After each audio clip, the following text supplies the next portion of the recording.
The act of creation is surrounded by a fog of myths. Myths that creativity comes via inspiration, that original creations break the mold, that they're the products of geniuses, and appear as quickly as electricity can heat a filament. But creativity isn't magic. It happens by applying ordinary tools of thought to existing materials, and the soil from which we grow our creations is something we scorn and misunderstand, even though it gives us so much, and that's copying. Put simply, copying is how we learn. We can't introduce anything new until we're fluent in the language of our domain, and we do that through emulation. For instance, all artists spend their formative years producing derivative work. Bob Dylan's first album contained 11 cover songs. Richard Pryor began his stand-up career doing a not very good imitation of Bill Cosby. And Hunter S. Thompson retyped The Great Gatsby just to get the feel of writing a great novel. Nobody starts out original. We need copying to build a foundation of knowledge and understanding. And after that, things can get interesting.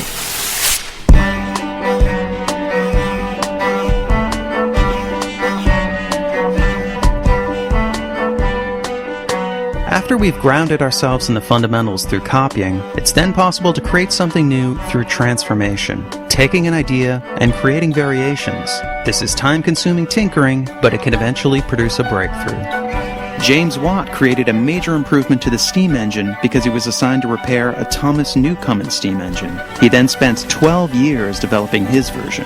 Christopher Latham Scholes modeled his typewriter keyboard on a piano. This design slowly evolved over 5 years into the QWERTY layout we still use today. And Thomas Edison didn't invent the light bulb. His first patent was improvement in electric lamps, but he did produce the first commercially viable one after trying 6,000 different materials for the filament. These are all major advances, but they're not original ideas so much as tipping points in a continuous line of invention by many different people. But the most dramatic results can happen when ideas are combined. By connecting ideas together, creative leaps can be made, producing some of history's biggest breakthroughs. Johann Gutenberg's printing press was invented around 1440, but almost all its components had been around for centuries. Henry Ford and the Ford Motor Company didn't invent the assembly line, interchangeable parts, or even the automobile itself, but they combined all these elements in 1908 to produce the first mass-market car, the Model T. And the internet slowly grew over several decades as networks and protocols merged. It finally hit critical mass in 1991 when Tim Berners-Lee added the World Wide Web. These are the basic elements of creativity: copy, transform, and combine. And the perfect illustration of all these at work is the story of the devices we're using right now. So let's travel back to the dawn of the personal computer revolution and look at the company that started it all. Xerox. Xerox invented the modern personal computer in the early 70s. The Alto was a mouse-driven system with a graphical user interface. Bear in mind that a popular personal computer of this era was operated with switches, and if you flipped them in the right order, you got to see blinking lights. The Alto was way ahead of its time.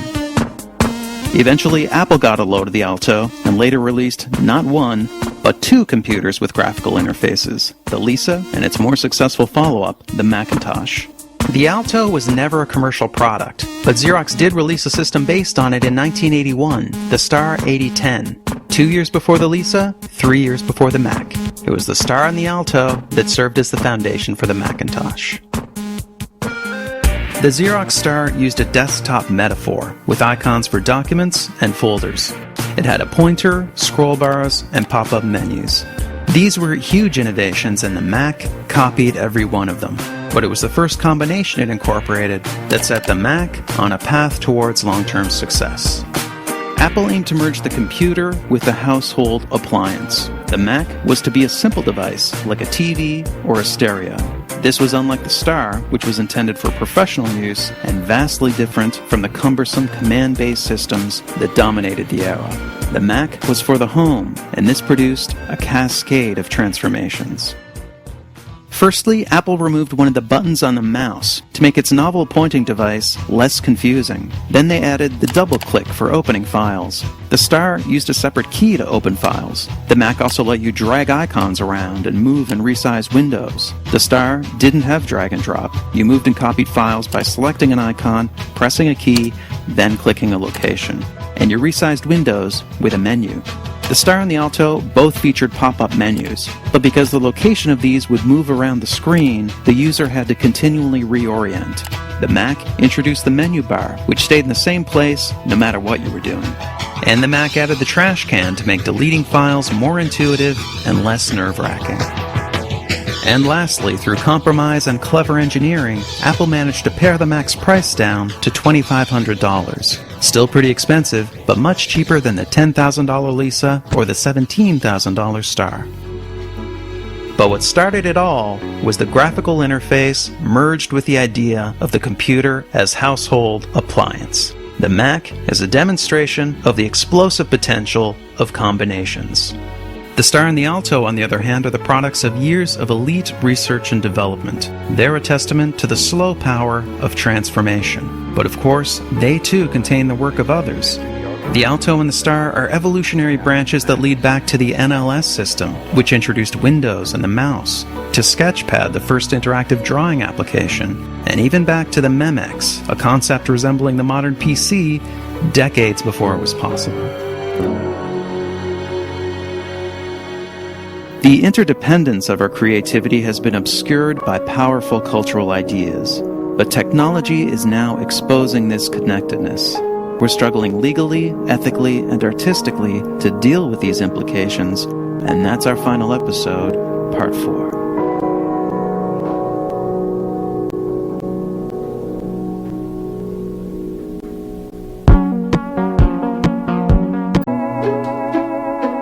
What if Xerox never decided to pursue the graphical interface? Or Thomas Edison found a different trade? What if Tim Berners-Lee never got the funding to develop the World Wide Web? Would our world be different? Would we be further behind? History seems to tell us things wouldn't be so different. Whenever there's a major breakthrough, there's usually others on the same path. Maybe a bit behind, maybe not behind at all.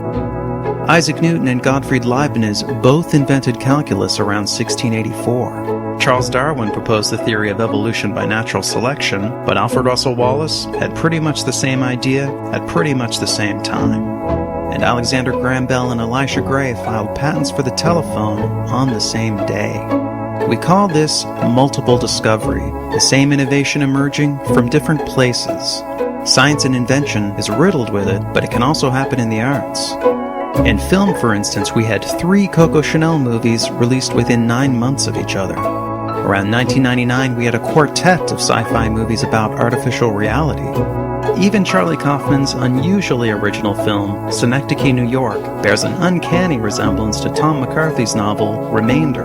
Both are the stories of men who suddenly become wealthy and start recreating moments of their lives, even going so far as to recreate the recreations. And actually, the video you're watching, was written just before The New Yorker published a Malcolm Gladwell story about Apple, Xerox, and the nature of innovation. We're all building with the same materials. Sometimes by coincidence we get similar results, but sometimes innovations just seem inevitable.